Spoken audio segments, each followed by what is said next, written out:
जो पढ़ा लिखा तबका है वो अपने बच्चियों को आज़ाद और आज़ाद ख्याल के रखते हैं कि वो अपनी मर्ज़ी से जिएँ। तो ऐसे लोगों के ख़यालात को रोकने के ही लिए ही हम महिला एम्पावरमेंट पार्टी लाए हैं और उनको बताना है कि जब तक कि लड़की हमारे इस्लाम में भी हो, तो जब तक कि वो आक़िल और बालिग ना हो जाए, पूरी समझदार ना हो जाए, वो शादी नहीं कर सकते।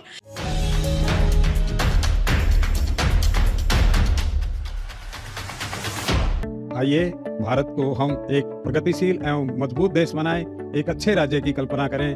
दैहिक देविक भौतिकतापा राम राज्य काहू न। नौरंग फ्लोर मिल का नौरंग गोल्ड चक्की फ्रेश आटा, मैदा और सूजी। नौरंग फ्लोर मिल, आपके रसोई की शान, हमारी पहचान, शुद्धता की पहचान। Naurang flour mill, Khatu Shyam, Delhi. नमस्कार, आप देख रहे हैं MMPV आवाज का खास कार्यक्रम खबरों में नारी।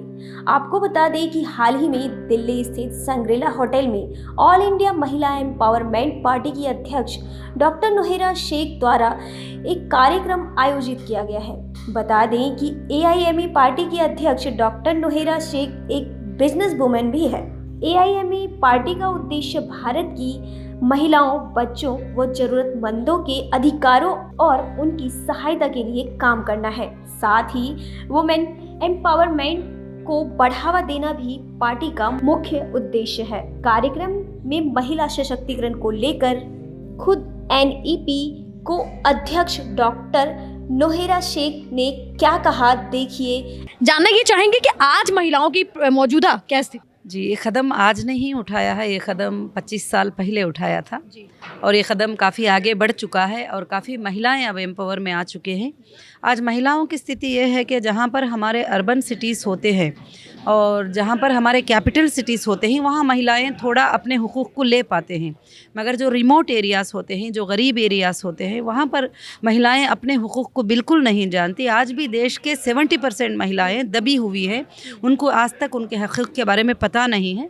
तो इसलिए महिला एम्पावरमेंट पार्टी घर घर तक जो है उनके हुकूक़ के बारे में पहुँचाने की कोशिश करेगी, उनके हक़ दिलाने की कोशिश करेगी। क्योंकि पैसे राज्य से आती है, Andhra Pradesh, if I am not wrong, मैंने आपके बारे में पढ़ा था।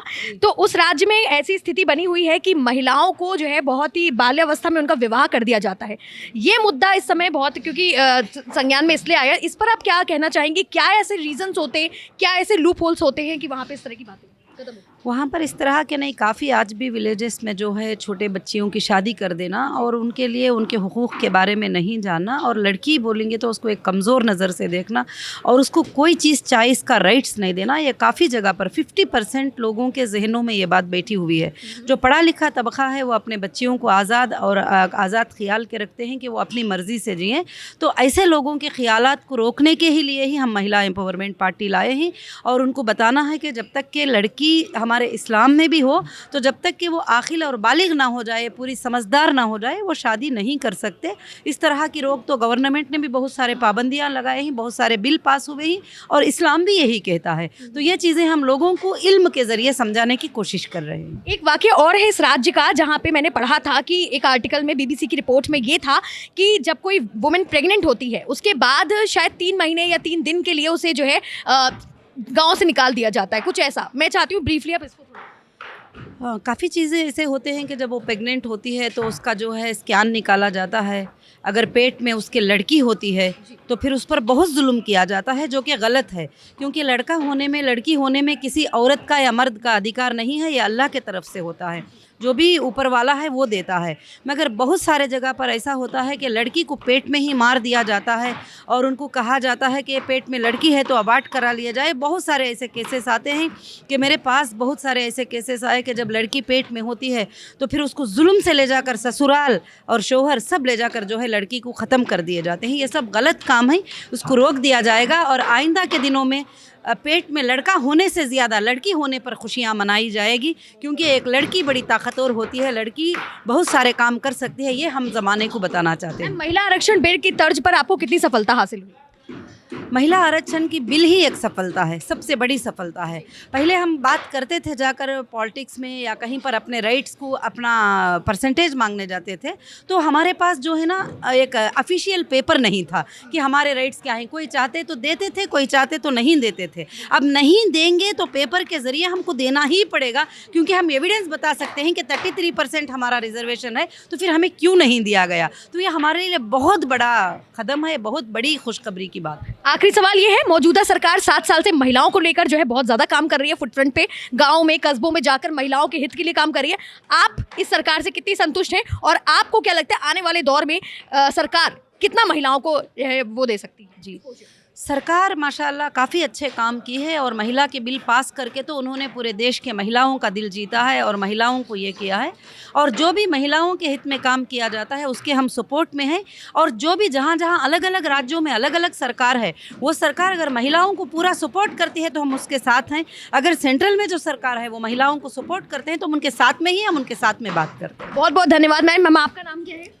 मेरा नाम डॉक्टर गीता डागर है। मैम आप आज आई हैं महिला सशक्तिकरण को जो है सपोर्ट करने, आप महिला आरक्षण को किस तरह से देखते हैं? मैं समझती हूँ कि काफ़ी लंबे समय से, देखिए ये तो बहुत पहले हो जाना चाहिए था। हम 50% की आबादी हैं और महिला का आप देखिए, हम सब एक महिला से ही पैदा हुए हैं। और गांव में भी आप अगर देखेंगे तो महिलाएं सुबह से लेकर आधी रात तक काम करती हैं और पूरी ज़िंदगी परिवार को चलाने के लिए काम करती हैं।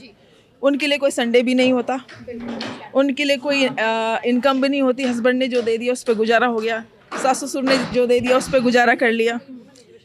महिला बिल पास होने से सबसे बड़ा फ़ायदा ये होगा कि अब महिलाएं गाँव से भी निकल के बाहर आएंगी। हालांकि गाँव के अंदर पंचायती जो चुनाव होते हैं उसमें महिलाओं के लिए आरक्षण है, लेकिन वहाँ डिसीजन महिलाएं नहीं लेती हैं। वहाँ पे या तो उनके ससुर लेंगे या फिर डिसीजन उनके हस्बैंड लेंगे।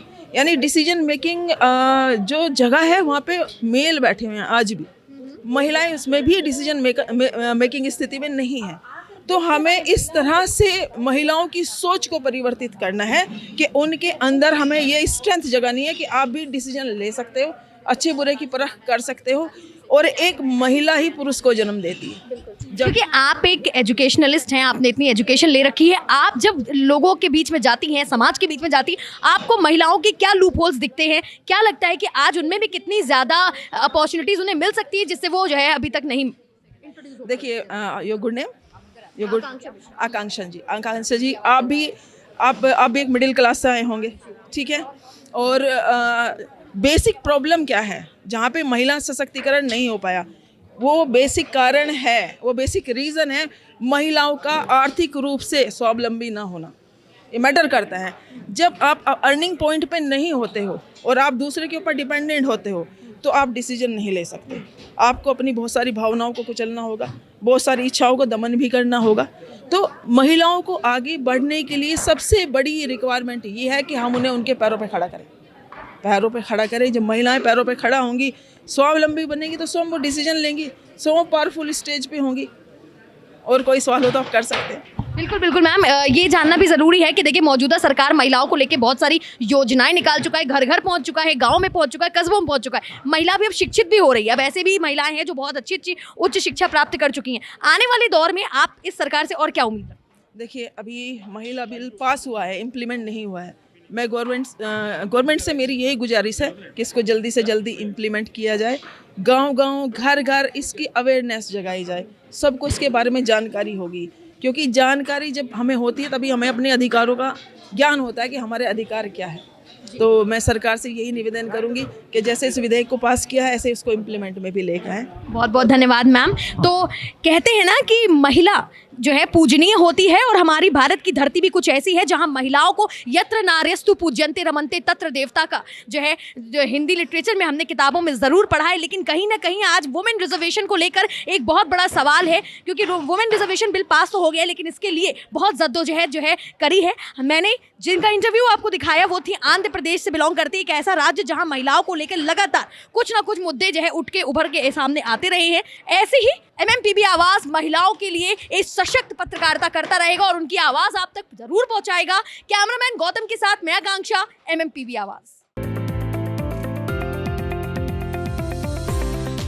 आइए भारत को हम एक प्रगतिशील एवं मजबूत देश बनाएं, एक अच्छे राज्य की कल्पना करें। दैहिक दैविक भौतिकतापा राम राज्य काहू न मिले। नौरंग फ्लोर मिल का नौरंग गोल्ड चक्की फ्रेश आटा, मैदा और सूजी। नौरंग फ्लोर मिल, आपके रसोई की शान, हमारी पहचान, शुद्धता की पहचान। नौरंग फ्लोर। खाटू श्याम दिल्ली।